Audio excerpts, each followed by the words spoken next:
Bienvenidos hermanos nuevamente a esta palabra santa para el avivamiento matutino. El tema general, como ya lo hemos visto en estas semanas, es la unanimidad y aspectos cruciales del libro de Hechos. Vamos en la semana 5 y el tema de la semana 5 es mantenernos en el único fluir de la obra del Señor para la propagación de la iglesia y recibir la misericordia del Señor, a fin de ser salvos de las maquinaciones de Satanás. Señor, te damos gracias que nos permites nuevamente acceder, Señor, libremente a tu palabra, entrar al lugar santísimo por la sangre que derramó su Hijo Jesús. Gracias por esta sangre carmesí que nos ha perdonado, nos ha limpiado, ha olvidado nuestros pecados, Señor, y gracias por escribir nuestro nombre en el libro de la vida, Señor. Señor, abre nuestro entendimiento. Volvemos nuestro corazón a usted para que usted, Señor, quite todos los velos y la palabra pueda penetrar en nosotros como esa lumbrera que alumbra el lugar oscuro, Señor. Señor, le necesitamos en este día, le necesitamos, Señor, porque le amamos y le adoramos, Señor. Gracias por darnos vida eterna. Gracias por perdonar todos nuestros pecados. Gracias porque nos ha revelado su plan eterno, esta economía del misterio, la cual, Señor, ahora podemos indagar y podemos, Señor, buscar más y más, Señor, porque sabemos que esta es su voluntad y sabemos que su economía está por consumarse y poder entrar así en la era venidera, la era del reino. Señor, bendiga a todos los oyentes, bendiga a todos los que escuchan estos mensajes de la palabra santa para el avivamiento matutino. Señor, ate al enemigo, derrótelo en este día, Señor, y permita que la palabra sea manifestada y su enemigo sea nuevamente derrotado, Señor. Gracias por esta victoria en la cruz del Calvario. Debemos, hermanos, de mantenernos en este único fluir en la obra del Señor. El Señor en el día de Pentecostés derramó su espíritu y este espíritu se propagó no solamente en los apóstoles, sino en muchas personas más. Esto es la propagación del Dios triuno, esta es la propagación del Evangelio, esta es la propagación de la luz del Señor. La gente está en tinieblas, por tanto, cuando el mensaje de la palabra de Dios viene, esa viene a ser una antorcha que alumbra el lugar oscuro. Así, de esta manera podemos recibir misericordia del Señor, a fin de ser salvos de las maquinaciones de Satanás. El libro de Hechos revela que en el mover del Señor hay una sola corriente divina de la obra del Señor y que necesitamos mantenernos en esta corriente. La corriente divina, la cual ha estado fluyendo a lo largo de las generaciones, es singularmente única, puesto que hay una sola corriente divina. Y puesto que el fluir es singularmente único, necesitamos mantenernos en el único fluir. La iglesia en Jerusalén no nació por voluntad de hombre, no nació por la voluntad de una persona, no, nació por la voluntad de Dios. Todos estaban reunidos en el día de Pentecostés y de repente vino como un estruendo muy fuerte y se derramó el Espíritu. El Espíritu Santo fue enviado por Dios, por el Padre. Eso quiere decir que lo que hemos creído provino del único fluir y este único fluir proviene del trono de Dios.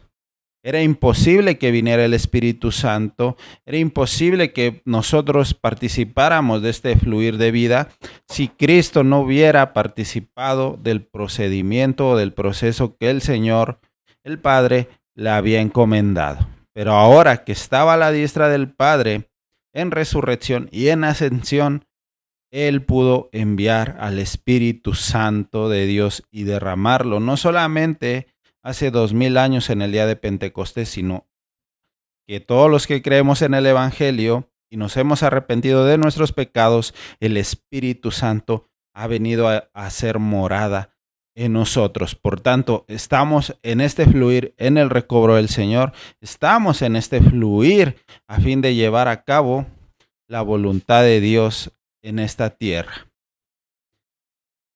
Donde fluye la corriente divina, allí tenemos la vida de Dios, la comunión del cuerpo, el testimonio de Jesús y la obra de Dios.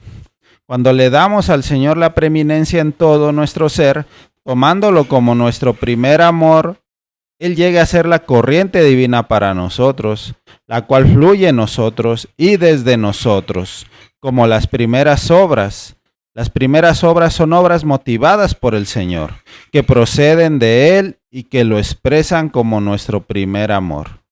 Únicamente las obras motivadas por el primer amor son oro, plata y piedras preciosas. Cuando le damos el primer lugar al Señor en nuestras vidas, obtenemos bendición y entramos en el único fluir del Espíritu Santo. No hay más fluir, solo hay un fluir único. Y cuando de verdad tomamos en serio al Señor, cuando de veras comenzamos a darle el lugar que el Señor merece y necesita en nuestras vidas, entonces podemos experimentar este fluir y entonces el Espíritu Santo comienza a obrar en nosotros de una manera extraordinaria. Y es de esta manera que el Señor nos bendice. ¿Por qué? Porque le estamos dando el primer lugar.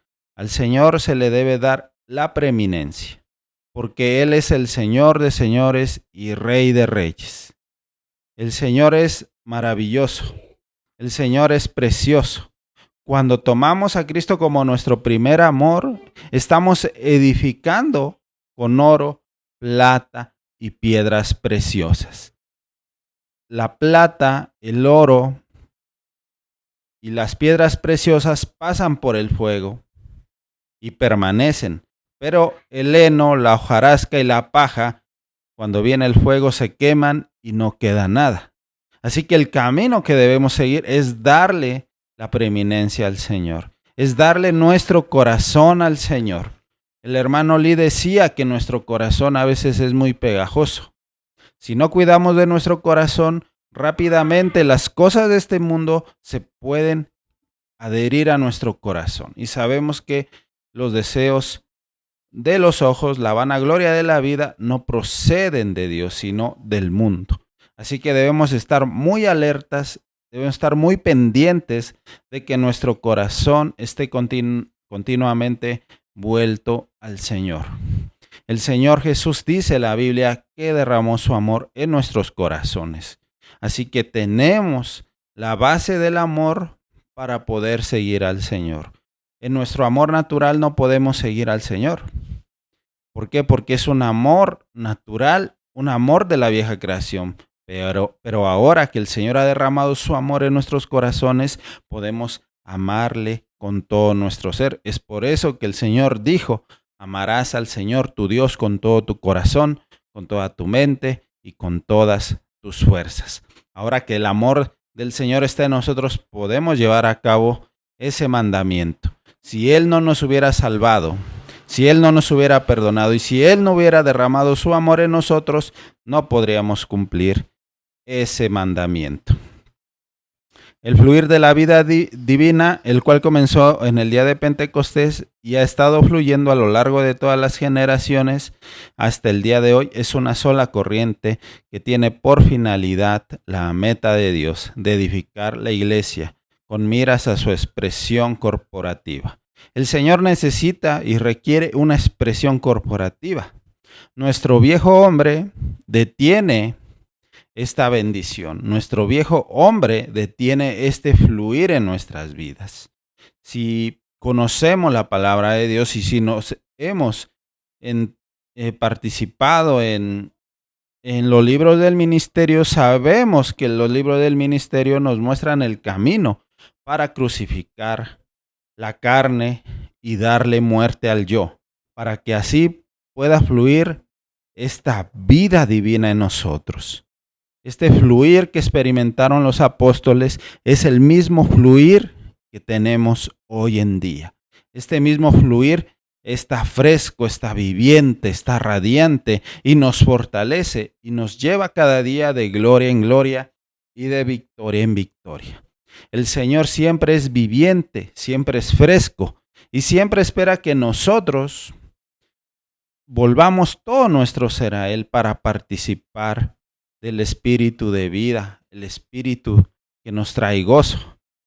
En los evangelios el Señor Jesús expresó un versículo grandioso que dice: en el último día de la fiesta, en el último y gran día de la fiesta, se levantó y dijo que el que creyera en él, de su interior correrían ríos de agua viva. Si creemos en el Señor Jesús, los ríos de agua de vida se van a manifestar. Pero ¿qué es lo contrario a creer? La incredulidad. Aún como cristianos dudamos, aún como cristianos no confiamos muchas veces en la palabra de Dios. Por eso detenemos el fluir de vida. Por eso detenemos el fluir. Pero si volvemos siempre nuestro corazón al Señor, los velos serán quitados.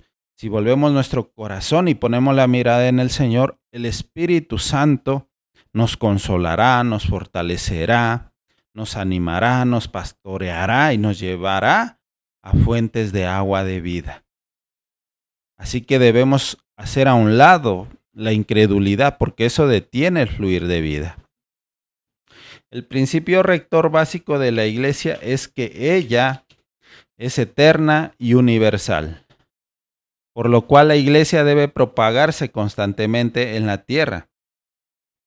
El crecimiento de la iglesia y la edificación de la iglesia están basados en la propagación. La propagación de la iglesia es ocasionada por el crecimiento en vida del Señor y del fluir de la vida del Señor desde nuestro interior, es decir, el rebosar de la vida. Cuando la iglesia comienza a propagarse, hay conceptos erróneos que son hechos pedazos, independientemente de que se trate de conceptos regionales, raciales o mutuamente discriminatorios. Es mediante la propagación que nuestra mentalidad cerrada es eliminada. Hechos 8 muestra que el primer paso en la propagación de la iglesia fue a Samaria y el segundo paso fue a Etiopía, a África. Esto muestra que debemos predicar el evangelio a toda tribu y lengua y pueblo y nación, porque la iglesia es universal y necesita propagarse. Así que la iglesia, ¿quiénes son la iglesia? Son las personas que han abandonado el mundo, la carne, sus propósitos y han puesto totalmente su mirada en el Señor. Cuando tenemos un corazón puro, el fluir de vida se manifiesta y el resultado de este fluir de vida es que se propague el evangelio, es que se propaguen las buenas nuevas. Cuando predicamos el evangelio, estamos predicando la palabra de vida, la palabra que nos trae luz. Y esta luz maravillosa hace que nuestros conceptos, nuestras opiniones que están en tinieblas, sean echadas fuera por la luz. Pero si carecemos de luz en nuestra experiencia, van a surgir pensamientos, van a surgir opiniones y será una puerta a la cual le cerraremos al Espíritu Santo para que no nos pueda alumbrar. Y así van a permanecer las opiniones, conceptos que tenemos. Pero debemos de conocer que el Espíritu Santo está obrando para erradicar todo eso de nuestra mente a fin de que nuestros pensamientos sean renovados. Recordemos que la Biblia dice que tenemos la mente de Cristo. Y si tenemos la mente de Cristo, entonces pensaremos, actuaremos, sentiremos como nuestro Cristo maravilloso experimenta y siente. Eso nos da testimonio del crecimiento espiritual.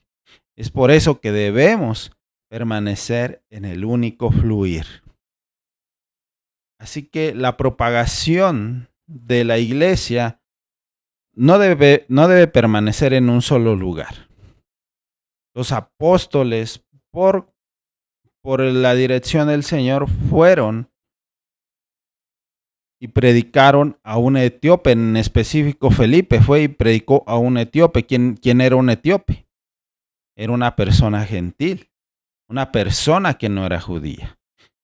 Y cuando el Señor partió, los apóstoles consideraron que solamente la bendición del Espíritu Santo era exclusiva para los judíos. Pero vemos que el Señor permitió una persecución para que los creyentes fueran dispersados y comenzaran a predicar el Evangelio. Y le comenzaron a predicar a personas de otras naciones, de otros pueblos, de otras lenguas. Porque la iglesia universal necesita propagarse. La salvación es para todo el mundo. La salvación es para todo aquel que cree de verdad y tiene un corazón sincero para el Señor. No importa la raza, la nacionalidad, no importa nada de eso. El Señor quiere darle salvación porque el Señor murió por todas las personas. Pero las personas necesitan recibir al Dios triuno. La salvación es gratuita, pero hay alguien que pagó para que fuera gratuita, nuestro Señor Jesucristo. Así que el Evangelio debe propagarse, el Espíritu Santo debe propagarse. Cuando predicamos el Evangelio, estamos predicando la palabra de vida. Si predicamos la palabra, el Espíritu Santo convencerá de pecado, convencerá a las personas que están errando y están siguiendo un mal camino. Por tanto, el Espíritu Santo nos convence de pecado. Es por eso que hemos creído en el Evangelio, porque el Dios que se le apareció como el Dios de gloria a nuestro padre Abraham, también se nos ha aparecido a nosotros. Eso es una experiencia que toca nuestro corazón, eso es una experiencia que toca todo nuestro ser. Por tanto, consideramos ya seriamente el camino del Evangelio. En Hechos 9 muestra que Dios escogió a Saulo, quien luego fue llamado Pablo, lo cual es contrario al concepto humano. Nuestro concepto humano es estrecho y erróneo. Necesita ser quebrantado y hecho pedazos por medio de la propagación de la iglesia. Debemos creer que una persona puede encontrarse persiguiendo a la iglesia en una hora y predicando el evangelio la siguiente hora. Saulo consintió la muerte de Esteban. Saulo perseguía a los creyentes, a los que creían en Jesús, pero el Dios de la gloria se le apareció a Pablo. ¿Y por qué terminó dando un giro tan radical en su experiencia, dejando el judaísmo y todos los beneficios que le traía el judaísmo para él en su persona natural? ¿Por qué? Porque vio al Dios de gloria. Cuando vemos al Dios de gloria, cuando Él resplandece en nuestros corazones, como resplandeció en el corazón de Pablo, nuestra vida da un completo giro. Por tanto, antes éramos personas como Pablo que perseguían a la iglesia o que no querían a los cristianos, pero ahora que vemos quién es nuestro Señor Jesucristo, llegamos a amarlo y a considerarlo lo más precioso para nuestras vidas. Es así como la propagación del Evangelio se manifiesta. El Señor convierte a pecadores a hijos de Dios. De lo más vil, de lo más ruin, los convierte en sus hijos. ¿Por qué? Porque el Señor Jesús ha venido a perdonarnos todos nuestros pecados. He aquí el Cordero de Dios que quita el pecado del mundo, dijo Juan el Bautista. Y cuando vemos esta visión, dejamos nuestra vida anterior por seguir esta nueva vida que se halla en Cristo Jesús. En Hechos 10 indica que el mover evangelizador del Señor en la tierra está bajo su administración en el trono, en el cielo, y que el evangelio necesita ser propagado a los 4 confines de la tierra habitada, para reunir a toda clase de personas inmundas, pecaminosas, limpiándolas con la sangre redentora de Cristo y lavándolas con el Espíritu Santo que renueva. El Señor es muy poderoso para propagarse, pero necesita la cooperación de nosotros. El Señor quiere perdonar los pecados de las personas. al predicar el Evangelio. Es por eso que debemos tener siempre un corazón para hablar a las personas. Y si no tenemos el corazón para hablar a las personas, podemos orar a Dios para que cambie esa situación, para que Él obre en nosotros, para que podamos tener esa disposición de hablar, esa disposición de predicar el Evangelio, para que Él se propague en más y más personas. Dios quiere dispensar su espíritu a todas las personas del mundo. Claro, va a haber muchas personas que lo rechazan, pero también va a haber muchas personas que lo aceptan. Y hay muchas personas que necesitan desesperadamente al Señor. Es por eso que el Espíritu Santo quiere perdonar los pecados, quiere limpiarlos con su sangre redentora y lavarlas con el Espíritu Santo que nos renueva. En Hechos 13 revela que en la iglesia de Antioquía, los 5 profetas y maestros que ministraban al Señor incluían a judíos y gentiles, cada uno con una formación, educación y estatus diferente. Esto indica que la iglesia está compuesta de personas de toda raza y clase social, sin importar su formación, y que los dones y las funciones espirituales dados a los miembros del cuerpo de Cristo no se basan en el estatus natural de ellos. El Espíritu Santo rompe cualquier barrera. El Espíritu Santo rompe cualquier pared intermedia de división y hace una unidad increíble porque esta unidad proviene de Dios. ¿Quién puede participar de una unidad y de una unanimidad y una unidad genuina? Esto proviene del Espíritu Santo. Esto no proviene de nosotros. Cuando oramos al Señor, debemos hacerlo en unidad, en unanimidad, pidiendo los intereses del Señor. Solamente las personas que conocemos a nuestro Señor Jesucristo, su carácter, su obra y su persona, podemos orar en unidad, en una unidad genuina. Y esto traerá respuestas del Señor. Eso quiere decir que el Señor Espíritu está obrando para eliminar toda opinión, todo concepto, toda división que proviene de las tinieblas. Satanás, una de sus armas que usa contra la iglesia es dividir. Es por eso que existen tantas y tantas denominaciones, porque cada quien jala para su lado o para sus propios intereses. Pero si todos jaláramos o consideráramos solamente el camino de la economía de Dios, todos tuviéramos una unidad, todos tuviéramos una unanimidad perfecta. El Señor Jesús dijo: la gloria que me diste, yo les he dado, para que sean perfectos en unidad, para que sean uno.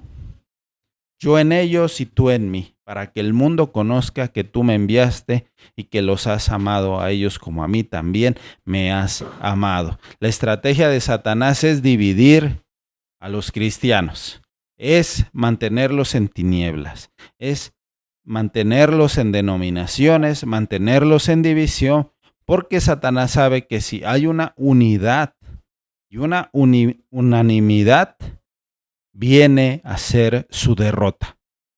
Eso es lo que más odia de los cristianos, Satanás, la unidad.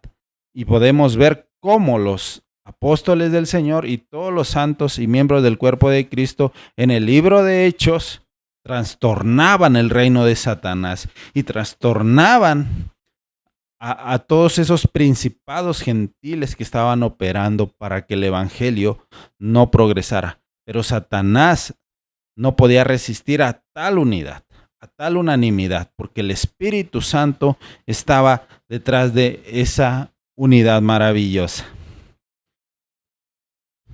Por medio de estos 5 fieles y buscadores miembros del cuerpo de Cristo, el Señor dio un gran paso al apartar a Bernabé y a Saulo para su obra y mover de propagar el evangelio de su reino al mundo gentil. Fue un mover efectuado absolutamente por el Espíritu. en el Espíritu y con el Espíritu, mediante la coordinación entre los fieles y buscadores miembros del cuerpo de Cristo en la tierra y la cabeza en los cielos. En el primer viaje del apóstol Pablo para propagar el Evangelio, él fue a Chipre y luego a Asia Menor a fin de establecer muchas iglesias locales. Después que Pablo se separó de Bernabé, partió a su segundo viaje ministerial a Europa, Filipos, Tesalónica, Berea, Atenas, Corinto, y regresó a Antioquía pasando por Éfeso. El tercer viaje de Pablo fue a Antioquía, de Antioquía a Galacia, Frigia, Éfeso, Macedonia y Grecia hasta Jerusalén. El cuarto viaje de Pablo fue de Cesarea a Roma. Aquí podemos ver el ejemplo del apóstol Pablo. Si el apóstol Pablo no se hubiera prestado o no hubiera puesto toda su energía, todo su propósito en poner en las cosas del Señor, en la economía de Dios, Dios no hubiera sido propagado por medio del Evangelio. Y seguramente Pablo habría fracasado en su ministerio. Pero aquí vemos a un hombre entregado 100% a Dios. Aquí vemos a un hombre que a pesar de tantos años y de a pesar tantos sufrimientos, tribulaciones, persecuciones y azotes, seguía poniendo la mirada en el Señor Jesús. Si la visión nos rige de nuestro Dios y de nuestro Señor, no nos va a afectar las tribulaciones ni las pruebas. Porque a pesar de que estemos en situaciones que no nos agradan, el Señor nos va a sostener y nos va a fortalecer y nos llevará de un grado de gloria a otro grado. El Señor prometió estar con nosotros todos los días de nuestra vida, hasta la consumación del mundo. Así que Pablo, a pesar de lo que padeció, siguió predicando el Evangelio, siguió estableciendo iglesias locales, siguió edificando las iglesias, siguió propagando el Evangelio en su ministerio. Es por eso que el Señor lo respaldó en cada obra que él asistía. En la carta de los Filipenses recordemos que él estaba en una cárcel romana, seguramente atado con grillos y seguramente en una celda fría, sucia, oscura. Pero aún así, el apóstol Pablo en esa situación le dijo a los filipenses: regocijaos en el Señor siempre. Otra vez os digo, regocijaos. Aquí podemos ver la obra del Espíritu Santo, de un hombre fortalecido con poder en el hombre interior, de un apóstol Pablo, quien fue renovado en el espíritu de su mente. Por tanto, las palabras de esta epístola son tan valiosas y poderosas que podemos considerarlas en gran estima. El apóstol Pablo, a pesar de lo que estaba padeciendo, le decía a los creyentes en Filipo y a nosotros también: regocíjense en el Señor siempre. Otra vez os digo, regocijaos, el Señor está cerca.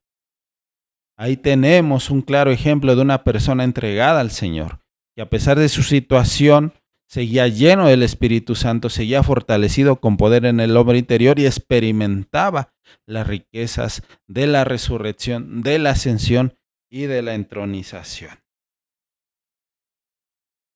Debemos recibir la misericordia del Señor para ser salvos de las maquinaciones de Satanás que obstaculizan la propagación y edificación de la iglesia. Y debemos mantenernos en el fluir de la era con miras a la edificación de su cuerpo. Debemos ser salvos de las ordenanzas externas y muertas, de las opiniones humanas y del yo con sus viejos conceptos. Todo aquel que reciba misericordia del Señor será salvo en estos asuntos. El grado al cual somos salvos es el grado al cual la iglesia puede ser edificada. Las maquinaciones de Satanás es separarnos y dividirnos, que volvamos nuevamente a confiar en el viejo hombre, a que volvamos a poner nuestra confianza en las cosas de este mundo. Pero si consideramos la misericordia del Señor y sabemos que la misericordia del Señor está en nosotros, Satanás no podrá hacernos daño. ¿Por qué? Porque tenemos la luz del Señor y sabemos que Satanás está en oscuridad y está en tinieblas.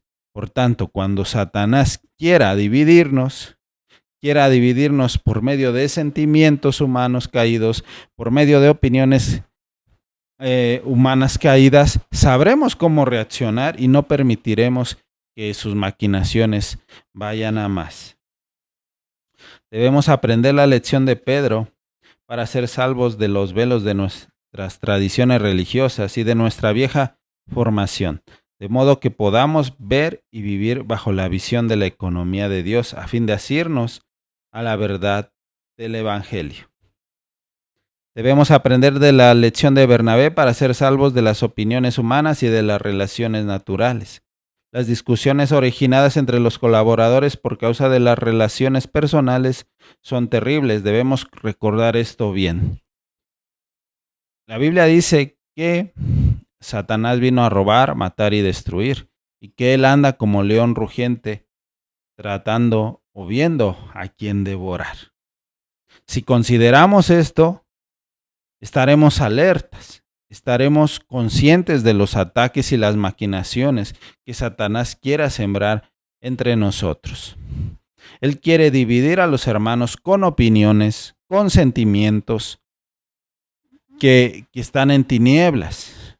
Pero si consideramos la misericordia del Señor y consideramos que el Señor nos ha dado una antorcha que alumbra en lugar oscuro la palabra de Dios, cuando vengan estos pensamientos, cuando vengan estas opiniones, cuando vengan estos problemas, cuando vengan estas divisiones, sabremos cómo actuar y derrotaremos al enemigo, porque veremos que sus armas se caen, porque tenemos el escudo de la fe y podemos discernir cuando hay cosas que vengan de Satanás y rechazarlas. Debemos aprender la lección de Apolos para ser salvos de un ministerio que carece de una revelación completa de la economía neotestamentaria de Dios y ser salvos de no ser completamente uno con el ministerio de la era. Debemos aprender la lección de Pablo vista en Hechos 16. Estos versículos indican el problema relacionado con obreros que van a un lugar y tienden a establecerse y a sentarse sin querer moverse. Las viejas relaciones, los viejos afectos, las viejas inclinaciones y los viejos conceptos nos impiden seguir la dirección interior del Espíritu que mora en nosotros. El Espíritu Santo aplicó su prohibición a Pablo y sus colaboradores, y el Espíritu de Jesús no les dio permiso. Dicha prohibición del Espíritu Santo nos separa, nos santifica, y el Espíritu de Jesús nos permite o no hacer algo.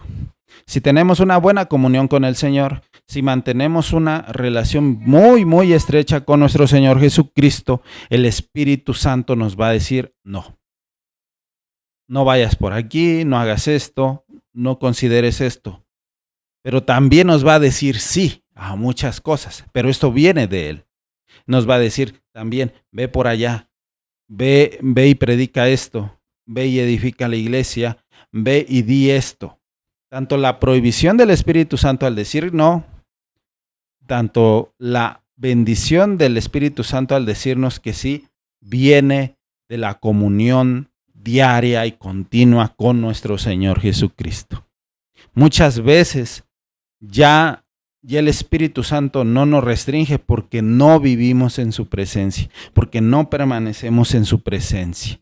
Si es así, debemos volver todo nuestro ser al Señor, nuestro corazón, y arrepentirnos de todos estos sentimientos, de todos nuestros pecados, para mantenernos en el fluir de Dios. Cuando el Señor nos llame, nosotros debemos responder: Señor, heme aquí. Estoy listo, estoy dispuesto. Tú guíame. Y el Señor nos va a guiar y nos va a restringir muchas veces, pero es por nuestro bien, y es por nuestro bien y por causa de la economía de Dios. Así, de esta manera, debemos aprender la lección de Pablo para ser salvos de misturar las prácticas judías con la economía neotestamentaria de Dios. Esta mistura no solo es errónea, sino que también es abominable a los ojos de Dios. Debemos aprender de la lección de Pablo, quien apeló a César utilizando su ciudadanía romana para salvarse de sus perseguidores a fin de poder cumplir el curso de su ministerio. Para finalizar, cuando nació la iglesia en Jerusalén, los apóstoles no tenían un entendimiento claro de lo que el Señor les había dicho por 3 años y medio. Ellos consideraron que participar de la riqueza, de la bendición del Espíritu Santo que fue derramado era exclusiva para los judíos. Y ellos seguían estimando y tenían en gran valor la ley mosaica. Y hacían una mistura en lo que el Señor les había dado y en lo que era la ley de Moisés. Por tanto, también el Señor permitió esa persecución para que se propagara la palabra de Dios a los gentiles, a los africanos, a los asiáticos, a los romanos, a los de Tesalónica, hasta Turquía y muchas ciudades más. Así que de esa manera había cambiado la era. Así que de esa manera había cambiado la dispensación. De la ley mosaica a la gracia de Dios. ¿Quién es la gracia de Dios? Nuestro Señor Jesucristo. Es por eso que el Señor permitió también que en el año 70 después de Cristo el general Tito, hijo del rey Espasiano, viniera y destruyera y hollara y pisoteara Jerusalén, y el templo fue destruido porque los apóstoles todavía consideraban el templo de Salomón como un lugar de reunión para adorar a Dios. Pero ahora vemos que podemos adorar al Señor en cualquier lugar y que nuestra reunión es en cada localidad para alabar y bendecir al Señor. Por tanto, el Señor ha avanzado en su economía y está a punto de consumarla. Por tanto, debemos de permanecer en las iglesias locales y edificar el cuerpo de Cristo por medio de nuestro profetizar, por medio de nuestro hablar y por medio de ejercitar diariamente nuestro espíritu, a fin de que la iglesia sea edificada. Porque si profetizamos, estamos proclamando a Dios, estamos alabando a Dios, estamos declarando la voluntad de Dios. Así, de esta manera el Señor viene por una iglesia sin mancha ni arruga, como dice Efesios 5:27, a fin de presentársela a sí mismo una iglesia gloriosa que no tuviese mancha ni arruga ni cosa semejante. El Señor está a la puerta, el Señor viene pronto y necesitamos no solamente propagar el evangelio, sino edificar las iglesias, que es lo que tanto anhela nuestro Señor Jesucristo. Que nosotros como sus santos no tengamos manchas ni arrugas, sino que estemos preparados para su regreso y entrar en la era venidera. Debemos estar alertas ante las maquinaciones de Satanás a través de la palabra de Dios, como dice Apocalipsis 12, y ellos han vencido al diablo por la sangre del Cordero, por la palabra de nuestro testimonio y por haber aborrecido nuestra alma hasta la muerte. Cómo derrotamos las maquinaciones y los ataques de Satanás es por medio de la sangre del Cordero, por la palabra de nuestro testimonio y por haber aborrecido nuestra alma hasta la muerte. El Señor nos ha bendecido con esta palabra santa para el avivamiento matutino, hermanos, y debemos permanecer en la unidad y aspectos cruciales del libro de Hechos. Necesitamos experimentar al Cristo resucitado y ascendido, el Cristo todo inclusivo, y debemos mantenernos en el único fluir, en el recobro del Señor. Que este mensaje haya sido de bendición y que esta palabra penetre hasta lo profundo de su espíritu, hermano. Señor, te damos gracias por esta palabra. Te damos gracias porque tú edificas a tus santos. Gracias porque la palabra está viva y es eficaz y más cortante que toda espada de 2 filos. Gracias, Señor, siga siendo su hogar en nuestros corazones, siga siendo su hogar en nuestra vida para que expresemos a su Cristo maravilloso y para que nuestra experiencia, digamos como el apóstol Pablo en Gálatas 2:20, con Cristo estoy juntamente crucificado y ya no vivo yo, mas vive Cristo en mí. Señor, forja tu Cristo en mí. Que no sea yo, sino Cristo en mí, que sea su espíritu, que sea su palabra, que sea su mover en esta tierra. Señor, le necesitamos. Señor, siga avanzando, siga creciendo en nosotros, Señor, y le anhelamos y esperamos en su parucía. Señor, te amamos y te bendecimos. Gracias, Señor. Gracias por esta palabra. Gracias porque nos pastorea y nos lleva a fuentes de agua de vida. Gracias por su Espíritu que está en nosotros, Señor.